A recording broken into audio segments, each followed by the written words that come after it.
नमस्कार दोस्तों, प्रकाश अकेडमी की ऑनलाइन प्लेटफॉर्म में आप सभी का स्वागत है। आज से हम छत्तीसगढ़ पुलिस आरक्षक भर्ती परीक्षा 2025 के लिए भारतीय संविधान का MCQ सीरीज प्रारंभ कर रहे हैं। पहला प्रश्न, कलकत्ता में उच्चतम न्यायालय की स्थापना कब की गई थी? Option A 1773, option B 1774, option C 1775, option D 1776। Uttar option B। व्याख्या। कलकत्ता में उच्चतम न्यायालय की स्थापना का प्रावधान 1773 के अधिनियम के तहत किया गया था और 1774 में इसकी स्थापना हुई थी, जिसमें एक मुख्य न्यायाधीश और 3 अन्य न्यायाधीश थे। दूसरा प्रश्न, एक्ट ऑफ सेटलमेंट के नाम से किस अधिनियम को जाना जाता है? ऑप्शन A 1781 के अधिनियम को, ऑप्शन B 1784 के अधिनियम को, ऑप्शन C 1793 के चार्टर अधिनियम को, ऑप्शन D इनमें से कोई नहीं।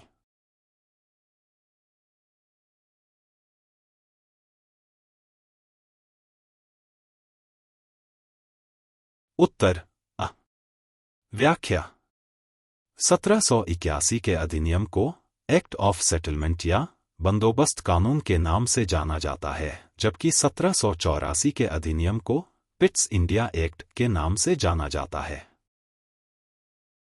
तीसरा प्रश्न, सिविल सेवकों के चयन के लिए खुली प्रतियोगिता का आयोजन करने का प्रयास सर्वप्रथम किस अधिनियम के तहत किया गया था?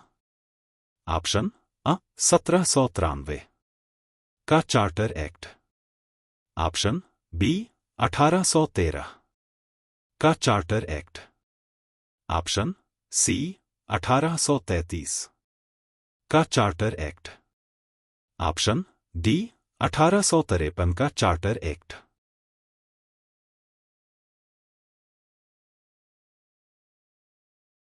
उत्तर C। व्याख्या।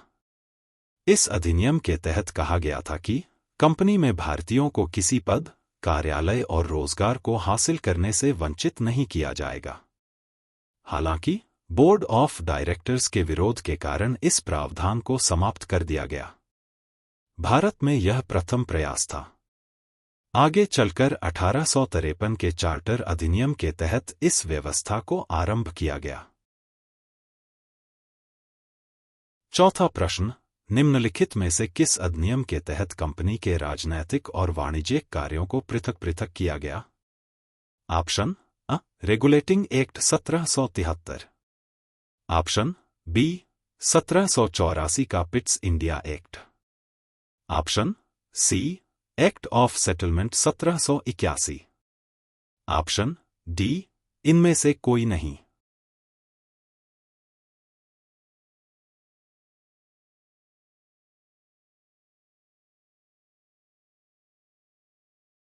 उत्तर B। व्याख्या।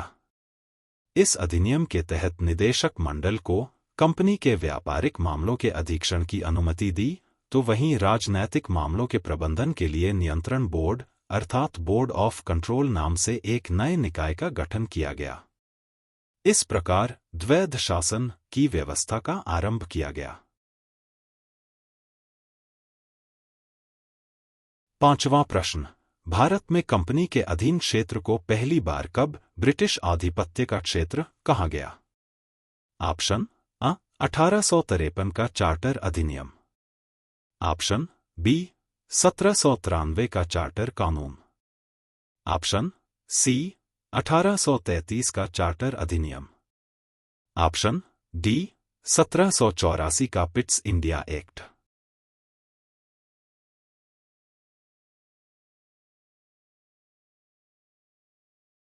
उत्तर D। व्याख्या। 1784 का पिट्स इंडिया एक्ट 2 कारणों से महत्वपूर्ण था। पहला, भारत में कंपनी के अधीन क्षेत्र को पहली बार ब्रिटिश आधिपत्य का क्षेत्र कहा गया।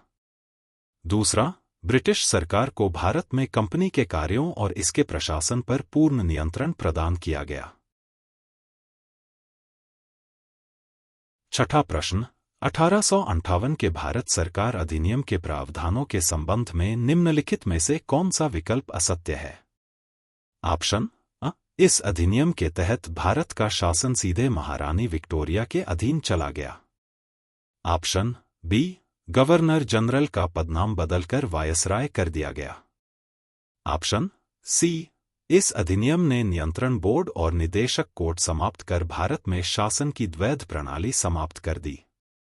ऑप्शन डी, इस अधिनियम के तहत पहली बार गवर्नर जनरल के परिषद के विधायी और प्रशासनिक कार्यों को पृथक किया गया।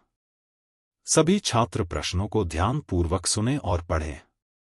वीडियो को पॉज कर आप स्वयं से उत्तर लिखें और वीडियो के अंत में देखें कि आपके कितने प्रश्नों के उत्तर सही होते हैं और कितने गलत। अगली एमसीक्यू सीरीज की वीडियो में हम प्रत्येक प्रश्नों के विकल्पों के बाद 10 से 15 सेकंड का एक टाइमर लगा कर देंगे, जिससे आप प्रश्नों को सही ढंग से पढ़कर एक उचित समय सीमा में अपना उत्तर दे सकें। तो चलिए इस प्रश्न का उत्तर क्या है देखते हैं। इस प्रश्न का उत्तर है ऑप्शन डी। अब इसकी व्याख्या भी देख लेते हैं। 1853 के चार्टर अधिनियम के तहत पहली बार गवर्नर जनरल के परिषद के विधायी और प्रशासनिक कार्यों को पृथक किया गया था। सातवां प्रश्न, 1773 के रेगुलेटिंग एक्ट के संबंध में दिए गए कथनों पर विचार कीजिए। कथन 1, इस अधिनियम के तहत बंगाल के गवर्नर को भारत का गवर्नर जनरल पद नाम दिया गया। कथन 2, इस अधिनियम के तहत कंपनी के कर्मचारियों को निजी व्यापार करने और भारतीय लोगों से उपहार और रिश्वत लेने पर प्रतिबंधित किया गया था। उपरोक्त कथनों में से कौन सा या कौन कौन से कथन सत्य है या हैं? इस प्रश्न के ऑप्शन देखते हैं जो नीचे दिए गए हैं। ऑप्शन अ, केवल 1। ऑप्शन बी, केवल 2। ऑप्शन सी, 1 और 2 दोनों।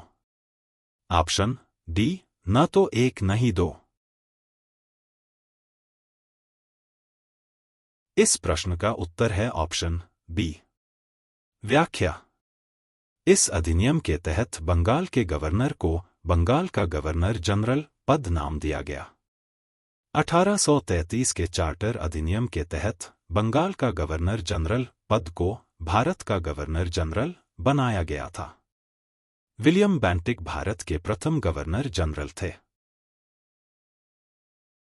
8वां प्रश्न, 1813 के एक्ट के संबंध में नीचे दिए गए कथनों पर विचार कीजिए। कथन 1, इस अधिनियम के तहत कंपनी के व्यापारिक एकाधिकार को पूर्णतः समाप्त कर दिया गया। कथन 2, इस अधिनियम के तहत ईसाई मिशनरियों को भारत आकर लोगों को प्रबुद्ध करने की अनुमति प्रदान की गई। उपरोक्त कथनों में से कौन सा या कौन कौन से कथन सत्य है या हैं? इस प्रश्न के ऑप्शन देखते हैं जो नीचे दिए गए हैं। ऑप्शन अ, केवल 1। ऑप्शन बी, केवल 2। ऑप्शन सी, 1 और 2 दोनों। ऑप्शन डी, न तो 1 न ही 2। इस प्रश्न का उत्तर है ऑप्शन बी। व्याख्या, 1813 के चार्टर अधिनियम के तहत कंपनी के व्यापारिक एकाधिकार को चाय और चीन तक सीमित किया गया था। 1833 के चार्टर अधिनियम के तहत कंपनी के व्यापारिक एकाधिकार को पूर्णतः समाप्त कर दिया गया था। 9वां प्रश्न, कथन अ, भारत सचिव भारत परिषद का अध्यक्ष होता था। कारण और भारत सचिव अपनी परिषद के सदस्यों को पद से हटा सकता था। ऑप्शन अ, कथन और कारण दोनों सही हैं और कथन कारण का सही स्पष्टीकरण है। ऑप्शन बी, कथन और कारण दोनों सही हैं किंतु कथन कारण का सही स्पष्टीकरण नहीं है। ऑप्शन सी, कथन सही है किंतु कारण गलत है। ऑप्शन डी, कथन गलत है किंतु कारण सही है। इस प्रकार के प्रश्न वर्तमान सीजीपीएससी और सीजी व्यापम की विभिन्न परीक्षाओं में लगातार पूछे जा रहे हैं। इस प्रकार के प्रश्नों को केवल तथ्यात्मक अध्ययन के द्वारा हमेशा सही बना पाना संभव नहीं है। इसके लिए विषय के सारगर्भित अध्ययन की आवश्यकता होती है। वर्तमान राज्य स्तरीय विभिन्न परीक्षाओं के पैटर्न को देखते हुए हमने आपके लिए अलग अलग प्रकार के प्रश्नों का सेट तैयार किया है।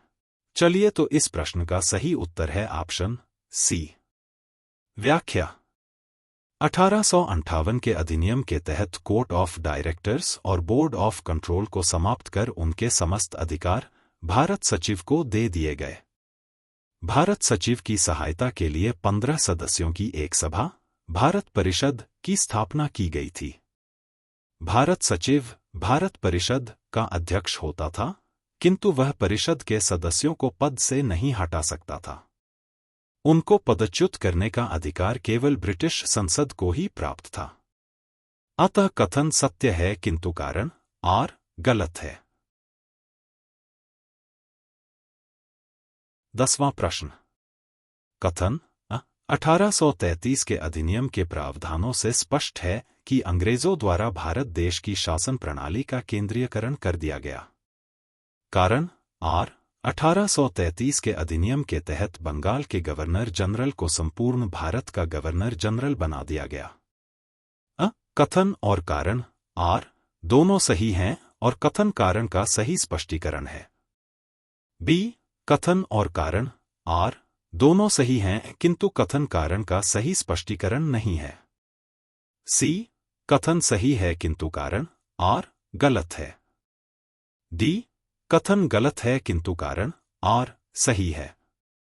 आज की वीडियो में हमने 1773 से 1858 के अधिनियम तक के प्रश्नों को आपके समक्ष प्रस्तुत किया है। भारतीय संविधान के एमसीक्यू की अगली सीरीज में हम इसके आगे के अधिनियम के प्रश्न लेकर आएंगे। आपको हमारी आज की यह वीडियो कैसी लगी हमें कमेंट करके जरूर बताएं और इसी तरह के विभिन्न विषयों के डेली एमसीक्यू और परीक्षापयोगी तथ्यों के लिए हमारे चैनल को जरूर सब्सक्राइब करें। तो इस प्रश्न का उत्तर है पहला ऑप्शन अर्थात कथन और कारण दोनों सही हैं और कथन कारण का सही स्पष्टीकरण है। इसी प्रकार के डेली एमसीक्यू और अन्य परीक्षापयोगी तथ्यों की जानकारी के लिए प्रकाश अकादमी के YouTube चैनल को जरूर सब्सक्राइब करें। आपको यह एमसीक्यू सीरीज कैसी लगी कमेंट करके जरूर बताएं। धन्यवाद। एक जरूरी सूचना। CGPSC प्रारंभिक परीक्षा और व्यापम की कंबाइंड बैच प्रारंभ हो गई है। समय सुबह 10 बजे से। निःशुल्क डेमो कक्षाएं उपलब्ध हैं। अधिक जानकारी के लिए कार्यालय में संपर्क करें अथवा नीचे दिए गए नंबर पर कॉल करें।